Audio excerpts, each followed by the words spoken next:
Desde el corazón de la ciudad de Montevideo comienza Esto es Arte, FM Ciudadela 88.7. Conduce Daniel Fernández Corch, con la participación especial de Diego Alexandreasi.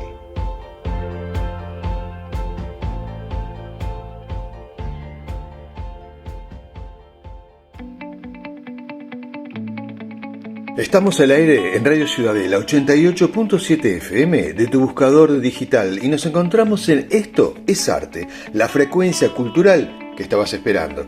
Mi nombre es Daniel Fernández Corch y junto a Diego Alexandreasi haremos de los próximos 60 minutos un momento que no vas a poder dejar pasar, porque el arte es esa capacidad que el artista tiene para leer los síntomas de cada época y luego, obviamente, compartirlo con todos, aunque a veces algunos no lo comprendan.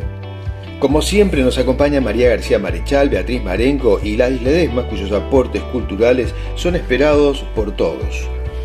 Te recuerdo que puedes bajar también la aplicación y tenerla en tu celular para escucharnos desde cualquier lugar.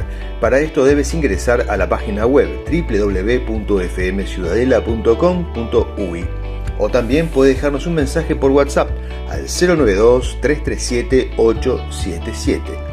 La otra opción es nuestro correo electrónico, programaestoesarte@gmail.com. Y también después de la salida al aire lo puedes escuchar en YouTube entre lunes y martes.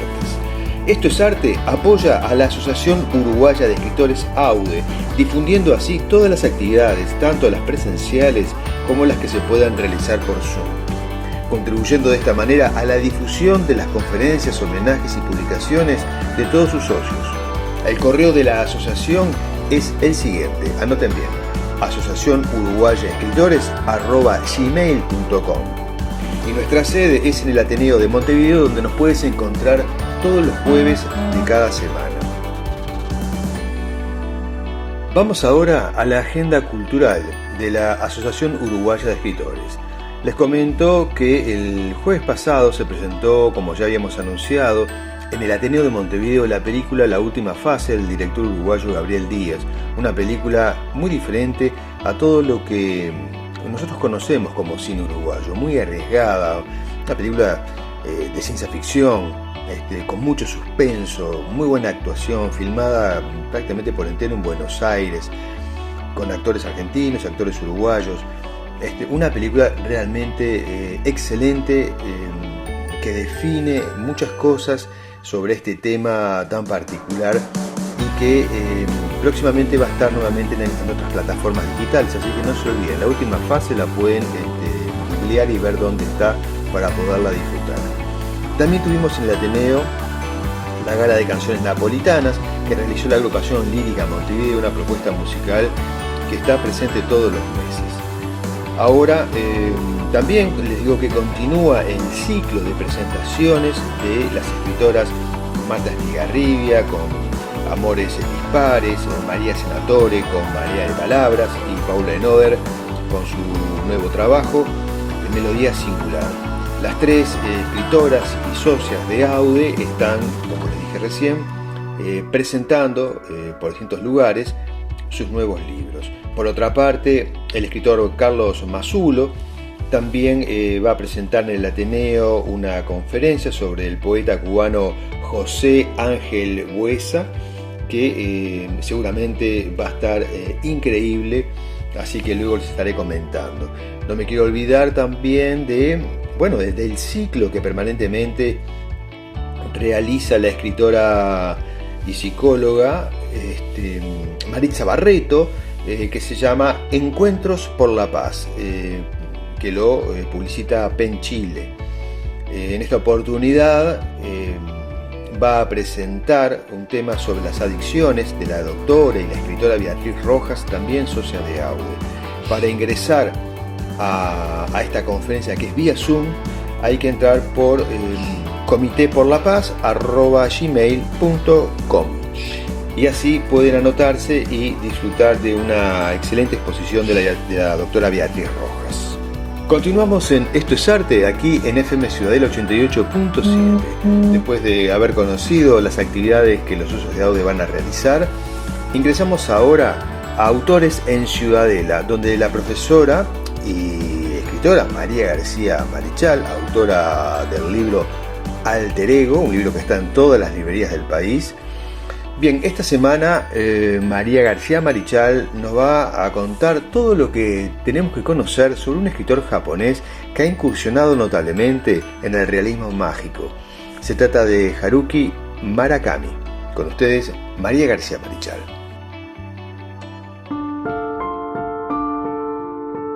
Muy buenas tardes, amigas y amigos de Esto es Arte. ¿Cómo están? Un saludo muy afectuoso para Ciudadela FM, para Daniel, para el equipo de trabajo, para mis compañeros de AUDE, para ustedes, audiencia, un abrazo apretado a la distancia. Soy María García Marichal, en Autores en Ciudadela. Hoy quiero compartir con ustedes brevemente sobre el reciente galardonado con el premio Princesa de Asturias, el escritor japonés Haruki Murakami. Este escritor y traductor, autor de novelas, relatos y ensayos, cuyo apellido es originado por varios clanes samuráis, nació el 12 de enero de 1949 en Kioto. Tiene en este momento 74 años y la obra de Murakami está influenciada principalmente por el surrealismo y es mucho más universal que japonesa. En realidad, en Japón no se lo considera un escritor de gran nombre debido justamente a que está muy occidentalizado y que la cultura japonesa que él respeta y admira no está demasiado presente en su literatura. Algunos críticos incluso lo acusan de ser muy poco japonés. Teniendo en cuenta esto, su obra ha sido conocida globalmente y traducida a 50 idiomas. Varias veces fue candidato al Premio Nobel y este año recibió el Premio Princesa de Asturias. La mayor parte de su vida, Haruki Murakami vivió en Hyogo. Su padre fue educado en la doctrina budista porque a su vez el abuelo de Haruki era sacerdote de esta filosofía. La madre del escritor era comerciante en Osaka y los dos, el padre y la madre de Murakami, daban clases de literatura japonesa. El autor ama desde muy joven la música occidental, como el jazz y el blues.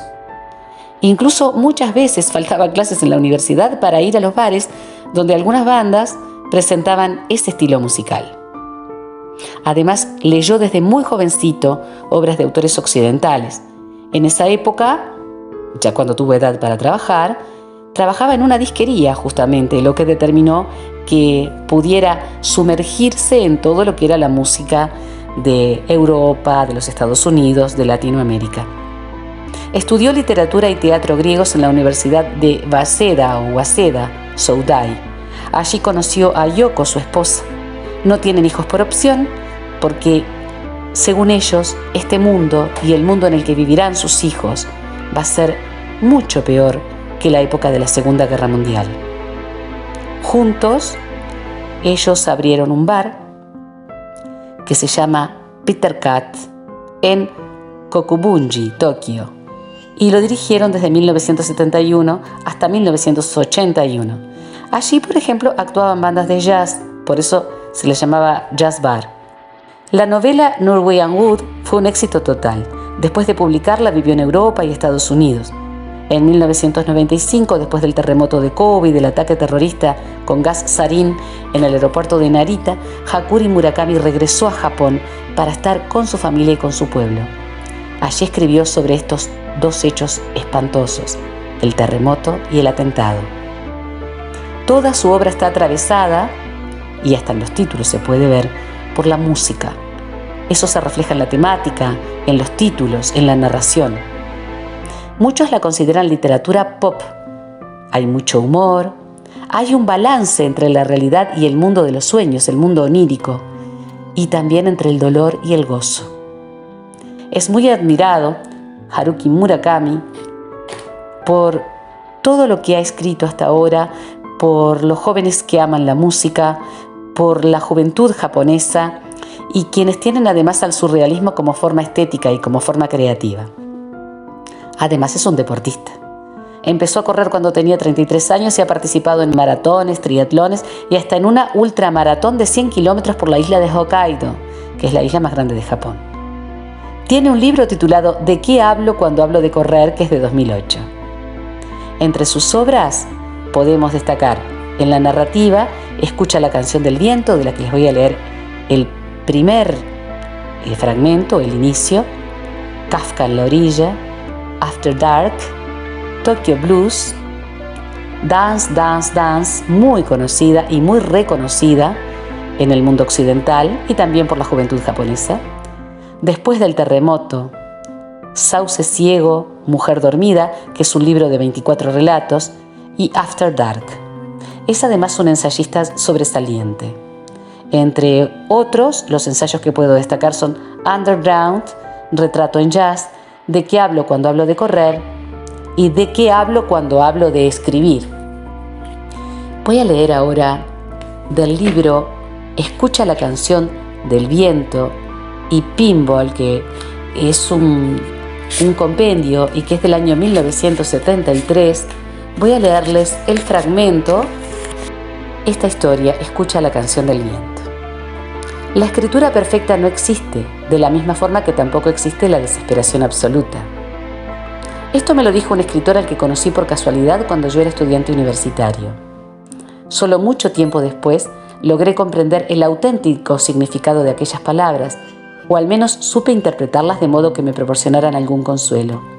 La escritura perfecta no existe. Sin embargo, como era previsible, a la hora de escribir me sumía siempre en la desesperación, porque el ámbito de las cosas sobre las que podía escribir era demasiado reducido. Aunque lograse contar, por ejemplo, algo sobre los elefantes, sería incapaz de decir ni una sola palabra sobre quién se servía de ellos. A eso me refiero. Durante 8 años me vi inmerso en este dilema. 8 años, eso es mucho tiempo. Claro que envejecer no es tan duro si te mantienes receptivo a aprender lo que sea sobre cualquier cosa, al menos eso dicen. Poco después de cumplir los 20, adopté esta postura vital y desde entonces siempre me he esforzado en mantenerla. Como consecuencia de ello, los demás me han asestado duros golpes, me han engañado, han malinterpretado mis palabras, pero al mismo tiempo he vivido un sinfín de experiencias insólitas. Mucha gente distinta se ha acercado a contarme sus historias, ha pasado sobre mí con fuertes y sonoras pisadas, como si cruzara un puente, y luego se ha alejado y no ha vuelto más. Mientras tanto, yo he permanecido inmóvil, con la boca cerrada, sin pronunciar palabra, y así he llegado al final de la veintena. Los invito a leerlo. Hasta pronto, amigos.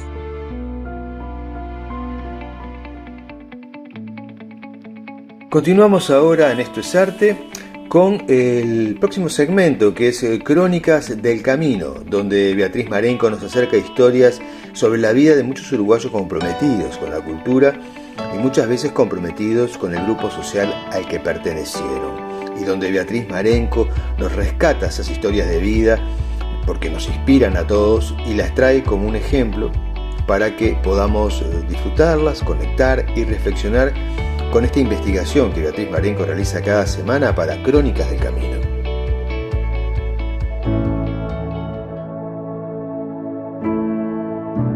Amigos, otro viernes más en Crónicas del Camino por Ciudadela FM 88.7 y el placer de acompañarlos en Esto es Arte. En programas anteriores hablamos de luces, avances y un concepto moderno que de a poco comenzaría a polarizar la avidez de muchos, incluso también del oyente, en este viaje que venimos haciendo por la rica historia del Centro Industrial Panaderos del Uruguay. Y decidimos hilvanar amorosamente algunos retazos porque en 100 años de historias bien amasadas, este hermoso libro de reciente publicación por el centro, que ha cumplido 135 años, vastos son los dominios del conocimiento en etapas de incontables páginas que se desborda de expectativas, de ambiciosa visión y de avidez intuitiva. Les cuento que en 1924 se dan los primeros pasos para la sede social propia. Era la idea adquirir en un paraje central un terreno para levantar un edificio que sirva de sede social. Claro, el edificio debía tener ciertas características y así lo decía: constará de 2 pisos, la planta baja contará de un gran salón y al fondo cocina y servicios. En el salón habrá toda clase de juegos o distracciones para entretenimiento del socio, servicio de café, de bar, La planta alta constará de una sala para secretaría y un gran salón. ¿Para qué? Para las asambleas gremiales. Para financiarse pensó en poner a circulación acciones, pero no tuvo el resultado esperado y prosperó sí la idea de llevar a cabo una rifa de una sobadora que en ese momento fue donada. En el 28 se aprueba la adquisición de un salón ubicado en la calle Municipio, hoy es Joaquín de Salterain. Mientras tanto, la industria panadril, les cuento que además de todas las publicaciones que venía llevando a cabo y que tenían que ver con el quehacer gremial y de las que veníamos dando cuenta, comienza a incluir algunas publicaciones que tenían que ver más con esa idea de aportar diversión, de aportar entretenimiento, recetas de cocina y también buenos consejos. Y miren qué interesante, y destaco estas pequeñas perlas. Ya en el número 1 de la revista aparecía la página de la familia, la que estaba a cargo de la señorita Mariposa. Y miren qué curioso, nunca pudieron descubrir su identidad. Esta página de inmensa inquietud creadora estaba dirigida a las amas de casa. Y qué encantador el texto que lo acompaña. Dice: hemos creído de interés dedicar en nuestra revista una página para las familias. En ella se publicarán numerosas recetas variadas y de sumo interés para las dueñas de casa. Y además continúa, y yo diría con fino encanto, nuestras amables lectoras podrán consultar a la encargada de esta página, que es la señorita Mariposa, la que tratará de servirlas lo mejor posible. Y los consejos tenían que ver con curar resfríos, también consejos para las quemaduras, contra la polilla, y esto les va a encantar. Y así se desprende también del bello libro que viene a dinamizar todo en esta vasta investigación. Bajo el título Para descubrir falsificaciones, también había consejos. La leche pura. Para conocer si la leche es pura o no, se toma una aguja de acero, frotándola bien para que no quede adherida a ninguna materia grasa, se introduce esta aguja en la leche y después de un momento se saca verticalmente. Si la leche es pura, quedará una gota en la punta. Si no lo es, la aguja saldrá del líquido sin llevar nada adherido. Y para finalizar, un truco de antaño, amigos. Para que las tortas queden livianas, una vez cocidas, se le debe echar a la masa, al prepararla, una cucharadita de glicerina. Así también, amigos, curiosidades, juegos de ingenio y una página de humor se incluirían en la revista. Verán que decidí mencionar esto en este capítulo porque sin duda es importante también para explicar estos valores dentro del contexto social del que formaron parte, que saludaban a su ritmo y de los cuales también se transparenta el carácter de la época con todas sus inquietudes, sus costumbrismos y sus urgencias. El segundo diseño trae muchos cambios en el sector y decido destacar ahora el primer Congreso Nacional de la Industria del Pan, que se lleva a cabo en junio de 1936, y comparto lo interesante al destacar que todo se desprende de las actas de la época que dan cuenta de la situación por la que atravesaba el sector, los problemas que afectaban el funcionamiento, los reclamos a las autoridades, los procesos de producción y hasta el problema del fiado, otro de los grandes problemas de la época y que era costumbre del público en general. Amigos, hasta acá vamos hoy y seguimos con más historias del pan en el próximo programa. Un gusto como siempre acompañarlos. Les dejo un abrazo.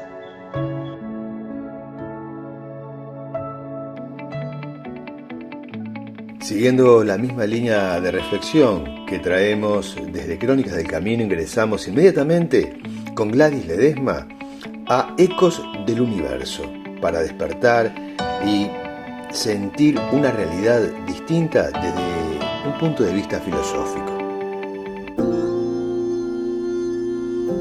Hola amigos, aquí estamos nuevamente con este segmento Ecos del Universo, reflexionando.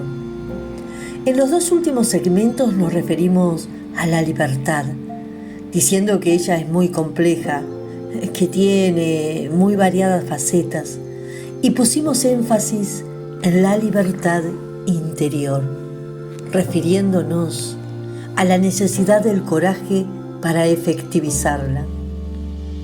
Hoy queremos referirnos a la libertad relacionada específicamente con la energía femenina.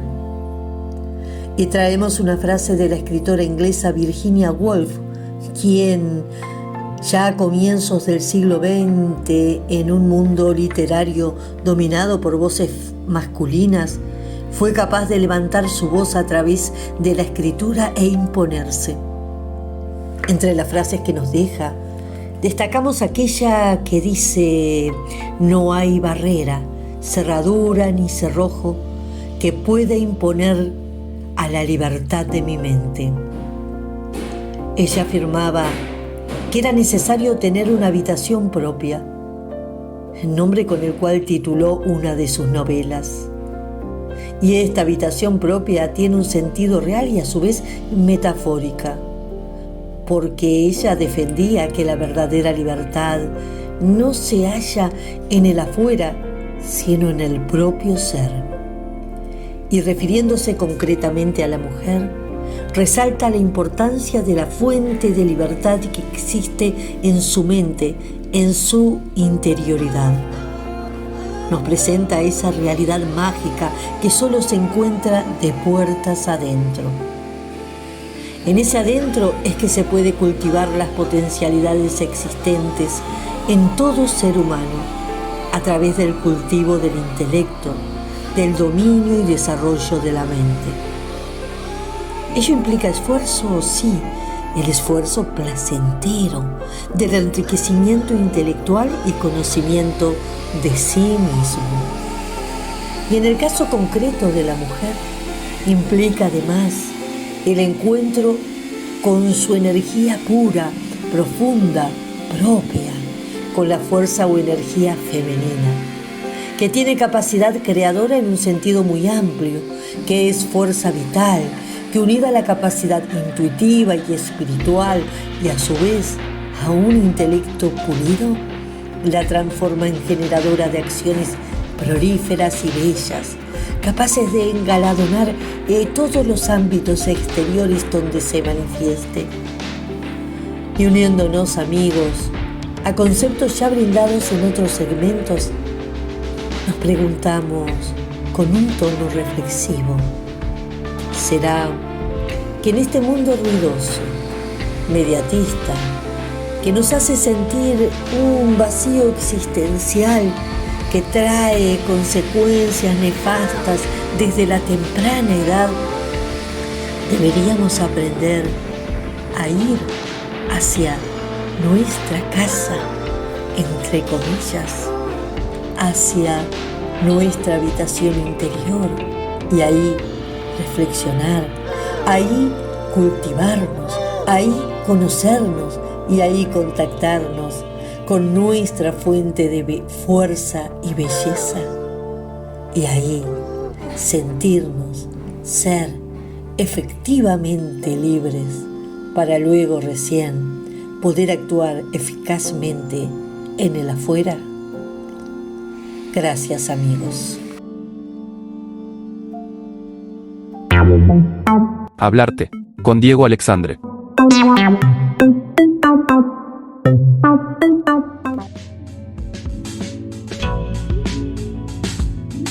Bienvenidos y bienvenidas a nuestro micro en este programa maravilloso Esto es Arte, y este micro que hemos decidido ya desde hace un tiempo, muchos programas venimos haciendo micros llamado Hablarte, y hemos hablado siempre de las vanguardias. Hoy no va a ser menos, y vamos a hablar de un movimiento de vanguardia llamado Fluxus, que no es de los más conocidos, pero que tuvo alguna incidencia en los años 60. Como decíamos, Fluxus fue un movimiento artístico y cultural que surgió en la década de 1960 con una actitud irreverente e experimental hacia el arte. Durante su apogeo, Fluxus desafió las convenciones establecidas y cuestionó los límites tradicionales del arte. El movimiento buscaba derribar las barreras entre el arte y la vida cotidiana, promoviendo la interacción directa con el público y la participación activa en las obras. Uno de los aspectos más destacados de Fluxus fue su enfoque en la idea de el anti-arte. Los artistas Fluxus rechazaron las normas y las reglas reglas del arte tradicional, ¿verdad? Abrazando la idea de que cualquier cosa puede convertirse en arte, desde acciones simples y gestos cotidianos hasta la combinación de diferentes medios y la experimentación sonora. Fluxus desafió las estructuras convencionales del arte establecido hasta ese momento. El espíritu de Fluxus se manifestó en diversas formas artísticas como la música experimental, la poesía visual, las performances, los happenings y las instalaciones interactivas. Los artistas Fluxus buscaban romper la barrera entre el arte y la vida, haciendo del arte una experiencia accesible para todos, alejándolo de los espacios tradicionales y llevándolo a la calle, los cafés y otros lugares públicos.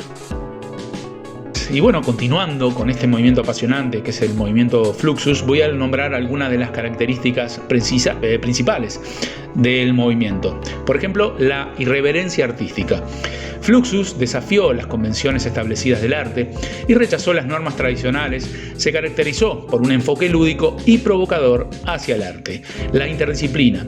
Fluxus fusionó diferentes disciplinas artísticas como la música, la poesía, las artes visuales y las performances. Esto fue en un intento de derribar las barreras entre ellas y crear nuevas formas de expresión. El antiarte. Fluxus adoptó una postura crítica hacia las instituciones y las normas del arte establecido.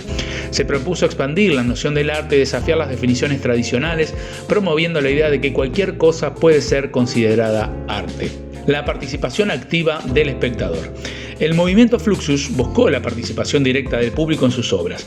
El espectador dejó de ser un mero observador para convertirse en parte activa de la experiencia artística, rompiendo la barrera entre el arte y la vida cotidiana. Luego también ellos tenían el énfasis en lo efímero y en lo transitorio. Fluxus valoró la idea de lo efímero y lo transitorio en el arte. Muchas de las obras eran performances o eventos que sucedían en tiempo real y no dejaban rastro físico, enfatizando la experiencia en el momento presente. La colaboración y la colectividad. Esto era un punto muy importante. Fluxus fomentó la colaboración entre artistas y la participación colectiva en la creación artística. Se promovió la idea de que el arte no era una práctica individual, sino una experiencia compartida que involucraba a múltiples personas. La acción y el evento. Fluxus se centró en la acción y el evento como forma de expresión artística. Los happenings y las performances en vivo eran características distintivas del movimiento.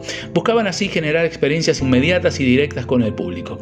Estas características dieron forma al espíritu y a la estética del movimiento Fluxus, y así fue convertido este movimiento en una corriente artística única y provocadora que influyó en generaciones posteriores de artistas. Voy a nombrar algunos de los artistas principales del movimiento y uno de ellos fue su fundador, George Maciunas. Considerado el fundador y organizador central de Fluxus, Maciunas desempeñó un papel crucial en la promoción y difusión del movimiento, contribuyó con su visión y organización para establecer las bases del movimiento Fluxus. Luego estaría Nam June Paik, reconocido como uno de los artistas más influyentes de Fluxus. Paik exploró la relación entre el arte y la tecnología utilizando medios como la televisión y el video en sus obras. Fue pionero en la creación de instalaciones multimedia y performances interactivas. Luego tenemos a una artista muy conocida hasta el día de hoy. Ella se llama Yoko Ono. Fue una figura icónica en el movimiento Fluxus. Ono desafió las convenciones artísticas y exploró temas como la participación del público y la feminidad en su trabajo. Sus performances y obras conceptuales la convirtieron en una de las artistas más conocidas de Fluxus. Y de hecho, hay una anécdota que lo involucra a John Lennon. Yoko Ono realiza una exposición en la Galería Indica en Londres. A esa galería invitan a John Lennon, y John Lennon, cuando entra a la galería, lo primero que ve es una escalera y en el techo colgaba una lupa. Eso le llamó la atención, lo invitaron a subir, él sube por la escalera, toma la lupa y había un papel muy pequeñito pegado en el techo. Cuando él acerca la lupa decía yes, sí. Eso le encantó, ¿no? El hecho de subir una escalera, de tratar de ascender, de tratar de caminar hacia un objetivo. Y cuando él llega al final de ese objetivo, que sería la escalera, tenía una palabra que decía sí, ¿no? Y eso tiene una significancia que para él fue muy importante. Él baja y dice: quiero conocer al artista, y a partir de ahí fueron inseparables John Lennon y Yoko Ono, que marcaron gran parte del arte del siglo XX, de finales del siglo XX, ¿no? Desde los fines de los años 70 hasta lamentablemente el fallecimiento, el asesinato de John Lennon en 1980. Luego continuaríamos hablando de John Cage. Aquellos que están en la música saben del artista John Cage y su música. Aunque no fue un miembro oficial de Fluxus, Cage tuvo una gran influencia en el movimiento y colaboró con varios artistas. Como compositor experimental, Cage desafió las ideas tradicionales de la música y promovió la noción de que cualquier sonido puede ser música. Joseph Beuys, aunque su práctica artística se extendió más allá de Fluxus, Beuys fue un colaborador y defensor clave del movimiento. Sus obras abordaron temas sociales y políticos y su enfoque en la acción y el proceso creativo fue una influencia significativa en Fluxus. Estos artistas, junto con muchos otros, desempeñaron un papel fundamental en la formación y el desarrollo del movimiento. Sus ideas y obras contribuyeron a establecer las bases de la estética y la filosofía del movimiento. En resumen, el legado del movimiento Fluxus se puede apreciar en la redefinición del arte, la participación del público, el enfoque en lo efímero y en lo conceptual, la interdisciplinaridad y el desafío a las convenciones. Su influencia perdura en el arte contemporáneo y continúa inspirando a artistas a explorar nuevas formas de expresión y participación en el mundo del arte. Hasta acá llegamos en un nuevo micro, en un nuevo programa en Esto es Arte, en Hablarte. Nos encontramos y nos escuchamos la semana que viene por aquí mismo, en Hablarte. Nos encanta hablar de las vanguardias y del arte. Como siempre decimos, esto tiene que ser un inicio para que uno busque por sí mismo la información. Felizmente en Google podemos encontrar todo lo que venimos hablando, no solo yo, sino los compañeros en sus diferentes micros.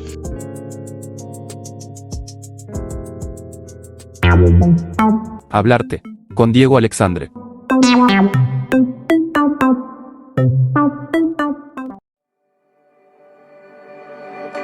La entrevista, con Daniel Fernández Corch.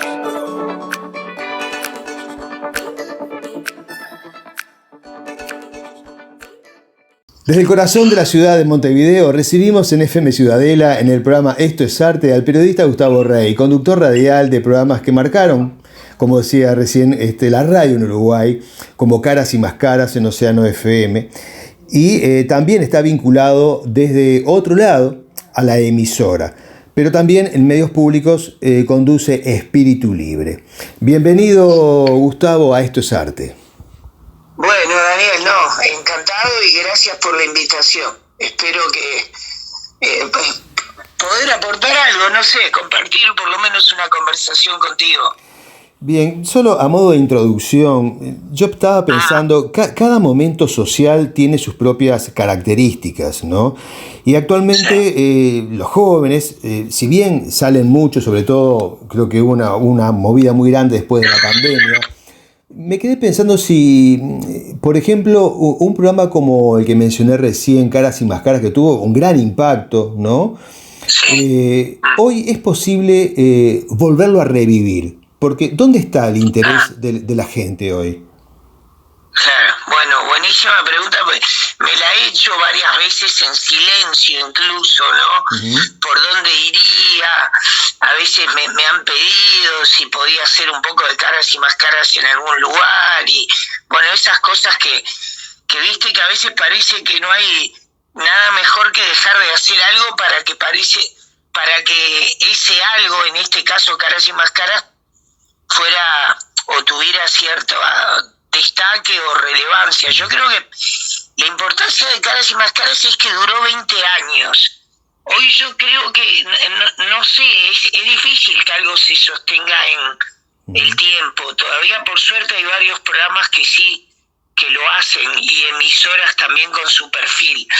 Algunos temas se podrían abordar, o sea, había muchos temas que eran de actualidad, que eran con entrevistas, algunas modalidades, sería muy difícil. Fíjate que tenía la suerte de entrevistar a casi todos los personalidades políticas de nuestro país y que la audiencia conversara y les preguntara más allá de su color partidario, ¿no? Es cierto. Hoy es difícil eso. Hoy es como que en una nota de prensa, en una nota en cualquier medio, uno ve luego las repercusiones y es más que nada agravios, ataques. O sea, no sé hasta dónde lo podría hacer eso con la misma frontalidad que se hacía. Y algunos otros espacios que transcurrían ahí entre hasta, no sé, el animarse a hablar de muchos temas, también hay toda una generación que se ha acostumbrado a hacerlo por redes o a poner like o a expresarse de otra manera, y la radio hoy ocupa otro lugar para ello. Fíjate que algunos se están conectando en Argentina, en Uruguay también de a poco muchos conectan con podcast y muchos conectan con programas que son como de radio-televisión, ¿no? Son como estudios de radio televisados, ¿no? Hay mucha pregunta random, mucha pregunta generalista, mucha pregunta que atrae anécdotas. Disculpa, no tengo nada malo, vengo de un curso y igual mi voz siempre es igual, vos sabés, Daniel, que es media difónica, ¿no? Pero bueno, hay como algún perfil. Yo utilizaba la pregunta, por ejemplo, en el caso de antes, las generaciones que escuchaban el programa era gente joven, ¿no? Mayoritariamente, ¿no? Y lo utilizaba para también compartir, reflexionar, contar historias, profundizar un poco. Hay cosas que capaz que hoy no funcionarían y hay otras que habría que verlo, nunca se sabe, ¿no? Algún espacio como Más allá de la medianoche, es cierto. Guillermo Lócar lo sigue haciendo y sé que tiene una receptividad en jóvenes enorme, ¿no? Sí, es cierto que el interés de todos ha ido cambiando, sobre todo en estos últimos años. El interés, además, como que se ha acelerado también y la gente consume cosas muy rápidas. Está con otro tiempo. No sé si, ¿cómo ves tú, por ejemplo, la actualización de la radio? ¿La radio en sí se ha actualizado frente a los programas, por ejemplo, de televisión, o uno se quedó más que el otro? Bueno, ahí hay algo interesante que pasa con la radio en nuestro país, es que hay una superpoblación de emisoras que en cualquier momento supera la población del país. Es increíble, ¿no?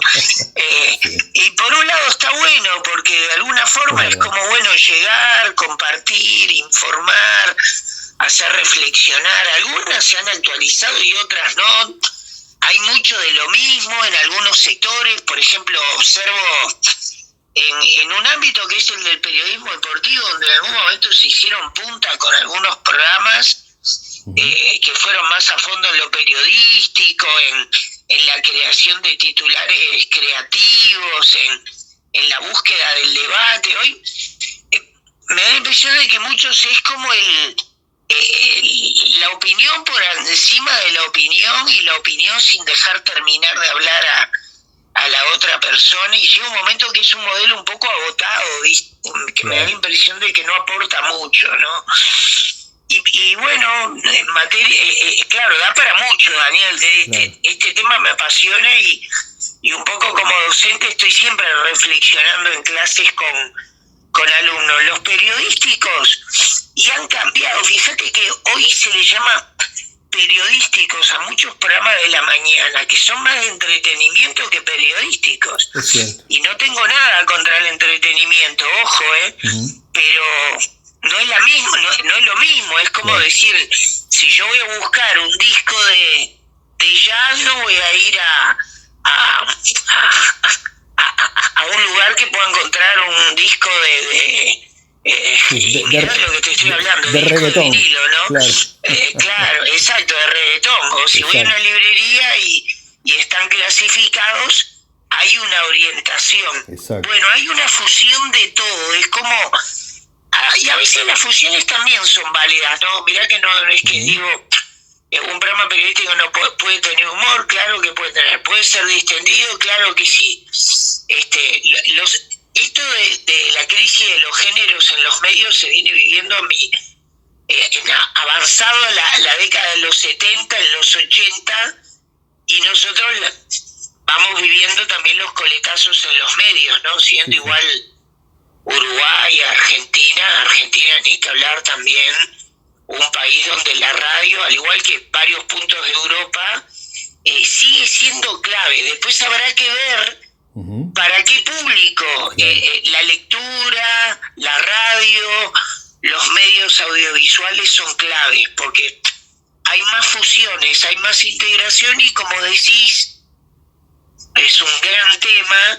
En verdad el tiempo es para todos igual, pero parece que hubiera menos porque estamos más como fatigados por el tiempo, ¿no? Sí, parece que no tuviéramos tiempo a concentrarnos a leer 3 hojas, escuchar 20 minutos de una entrevista o mirar un videíto que mismo en las redes hay gente que me dice, mira, yo no puedo ver un video más de 1 minuto y medio, entonces claro. Incluso lo comentan como algo que le está pasando, que analizan que es un poco grave. Hay de todo. Creo que algo va a pasar con las radios, con los medios, con la tele, está pasando cada vez más.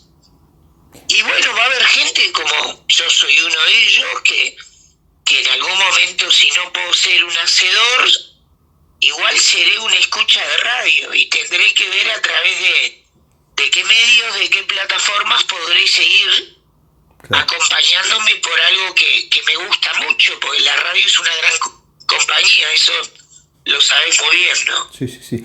Sí, es probable que todo esto que está ocurriendo sea por la gran, todas las opciones que hay que nos han invadido de forma conjunta en todas las plataformas digitales. O sea, hoy hay acceso a mucha cosa y la tecnología también nos ha proporcionado la posibilidad de realizarlas bien y de competir de repente con las grandes emisoras. Sí. Y bueno, ese es el mundo que uno tiene que prepararse si no está preparado, a decir, bueno, ¿y por qué no hago radio como ya lo hace muchísima gente, ¿no? A través de una plataforma, lo mismo que tele. Es que incluso, yo esto lo vengo diciendo hace un tiempito, Daniel, uno tiene que estar preparado para decir, yo hago un programa, ¿no? Y el programa que haces puede ir por radio, puede ser visualizado, del mismo programa podés sacar información, noticias, un podcast. Exacto. Entonces ya es una variedad de posibilidades que el mundo de hoy está abriendo. Y eso es maravilloso también. Si yo tuviera entre 15 y 20 años, no estaría como estaba cuando tenía 15, 20. Claro. Bueno, a los 20 ya no, pero a los 15 jugaba a hacer a la radio, jugaba a hacerme revistas, las escribía, las pintaba, ¿no? Era imposible filmarse con algo. Y hoy fíjate que es toda una generación que está naciendo, grabando su voz, armando sus videos. Después habrá que ver, bueno, va a haber de todo como siempre hubo, ¿no? Bueno, malo, más o menos. Y yo algo que aprendí hace tiempo, que por las dudas lo digo, es que los medios a veces no se suplantan en el sentido de eliminarse totalmente, ¿no? Sino que se complementan. Es como decirte, sí, hay libros digitales, yo tengo algunos, pero prefiero el libro en mis manos, papel, por lo menos por ahora y hasta que pueda. Claro. Y aunque el contenido sea igual, la recepción, la conexión que tengo con el libro es distinta. Y bueno, habrá que ver en las plataformas. Si es un buen programa, lo puedo escuchar por cualquier plataforma. A veces lo que hace la identidad de la radio es que un programa tenga también una forma de llegarte, de que sepas que lo podés encontrar, que haya una continuidad, que apunte a una propuesta, que tenga ni que hablar que identidad, que vos quieras seguir a la conductora, al conductor, a la propuesta. En fin, son muchos los puntos, ¿no? Creo que sí. Otro tema que me gustaría conversar contigo ya para terminar la nota es tú has desarrollado en nuestro país una técnica, que es la programación neurolingüística, que yo creo que es tanto como para poder enseñar a alguien a plantearse sobre un escenario frente a un auditorio, como para también autoconocerse, ¿verdad? Sí, yo eso lo atravesé un poco porque se me dio en la vida, siendo chico, joven más que chico. De joven era de los que no me animaba a levantar, te lo cuento rápido, no me animaba a levantar la mano, a participar en clase, y estando ya estudiando comunicación, eso era muy difícil, por más que yo quería escribir, quería ser periodista escrito. Y se me atravesó una persona, empecé en la escuela de Graciela Epstein, fue la primera, y soy también, sí, de la primera generación que estudió allá y que continué con el tema. Y después, Daniel, esto es como todo, ¿no? Yo seguí con otras metodologías, otros estudios, sigo todavía. Claro. El tema es que a veces, hace poco lo tuve que decir en otro contexto, a veces es lo mismo que con tu trabajo, también hasta como editor, escritor, podés hacer varias actividades, varios trabajos, varios libros, varias ediciones, y a veces la gente te recuerda uno o dos, ¿viste? Claro. La neurolingüística ha crecido mucho, hay lo que llama el nuevo código de la PNL, de los autores, de separaciones, de nuevos estudios, de aplicaciones. Yo no estoy casado con un solo modelo. He seguido a los dos, he seguido otras disciplinas más ontológicas, sistémica, gestáltica. El tema me apasiona, y todo aquello que contribuye a el autoconocimiento y a la guía, al acompañamiento del otro, con objetivos, ¿no? Con un para algo, ¿no? Y siempre aclarando que yo no soy psicólogo, entonces nunca me meto en un terreno que no me corresponde, ¿no? Eso siempre, no me lo preguntaste, pero me interesa decirlo, porque también trabajo se aprende sobre un código ético que hay en coaching que mucha gente no lo conoce, pero que está muy bien trabajado, ¿no? Al igual que en psicología. Decime, en poco tiempo vamos a entrar en lo que es el corredor político frente a las internas, y después, bueno, ya de cara a las elecciones nacionales. Las técnicas de PNL creo que son importantes para los políticos. ¿Recurren a esta técnica o simplemente improvisan? Esto es una pregunta a nivel general, ¿no? No, está bueno. Mira, yo creo que hay un cambio en eso, ¿no? Y el cambio se está viendo a nivel generacional y en el mundo. Entonces, de repente te podés encontrar, claro, a veces es riesgoso. Antes pasaba con la palabra asesor, ahora aparece con la palabra coach. Entonces ya raya lo humorístico, ¿no? Cuando algún dirigente político se le pregunta si tiene un coach, o alguno ha dicho, hace poco me encontré con un político argentino, no, yo no tengo coach, dijo, y yo no digo que lo tengan que tener, al igual que asesores tienen, y varios, o aunque más no sean asesores informales, ¿no? Yo creo que todo aquello que te ayude a trabajar tu oratoria, en definitiva estás trabajando con tu lenguaje.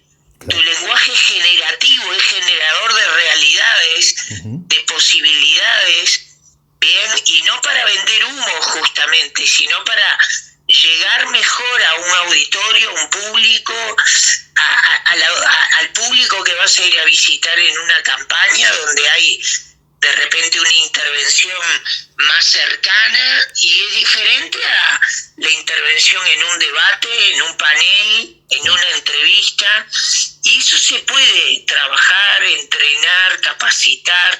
Lo han hecho muchos, ¿no? En muchas partes del mundo, en España, en Estados Unidos, en Brasil, y algunos se han formado en las historias de las asambleas partidarias de sus respectivos partidos políticos.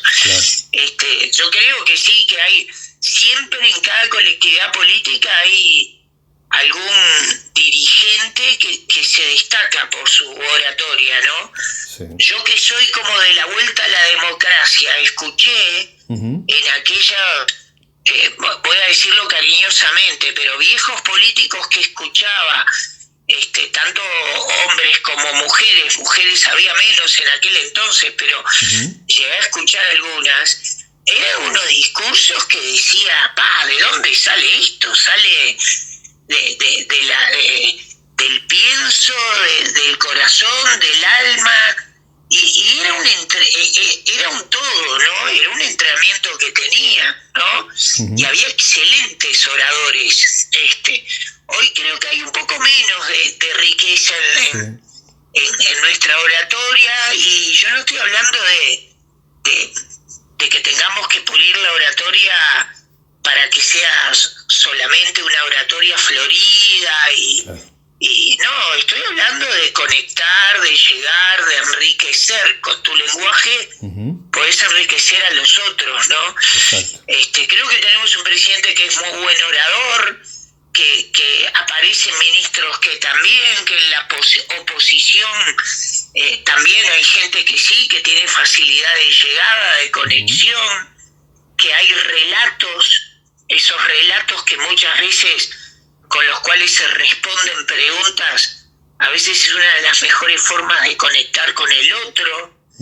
Siempre pongo el ejemplo de muchos años atrás, pero cuando, por ponerte un ejemplo, no, te voy a poner dos expresidentes, Jorge Valle y Mujica, los dos tienen muchos trucos de discursos y de asambleas y de reuniones, ¿no?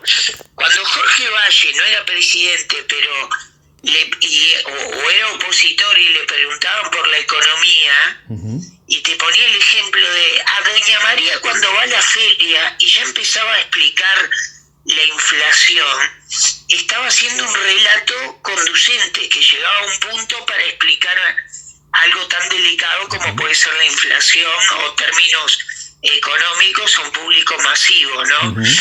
Mujica, que a veces se le ha criticado muchas veces porque parece que tuviera varias intervenciones, ¿no? Cuando estuvo en Naciones Unidas, varios dijeron, qué buen discurso que dio.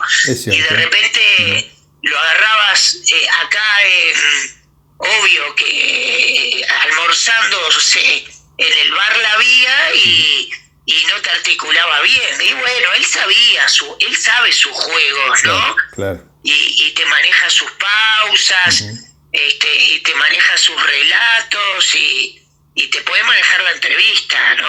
Ojo que...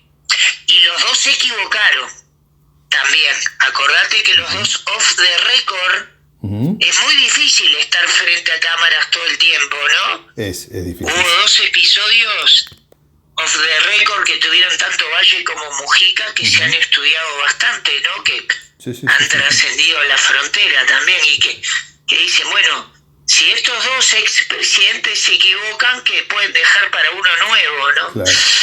Daniel, bueno, viste que yo tenía un problema en el pasado de hablar, pero ahora ya no, así que vos cortame nomás, ¿no? Bien. Bueno, Gustavo, sí, ya estamos ahí llegando al tiempo que tenemos previsto. Ha sido un placer tenerte hoy contigo.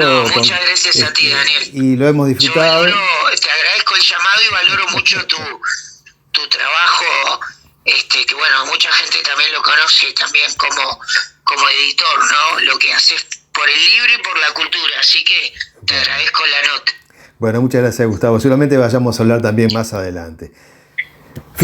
Finalizamos. Sí, gracias. Finalizamos el programa de hoy con la entrevista de Gustavo Rey en Esto es Arte, la frecuencia cultural que estabas esperando aquí en FM Ciudadela. Y mañana nos reencontramos a la misma hora y recuerden que después también el programa es subido a YouTube. Muchas gracias. Hasta luego. La entrevista con Daniel Fernández Corch.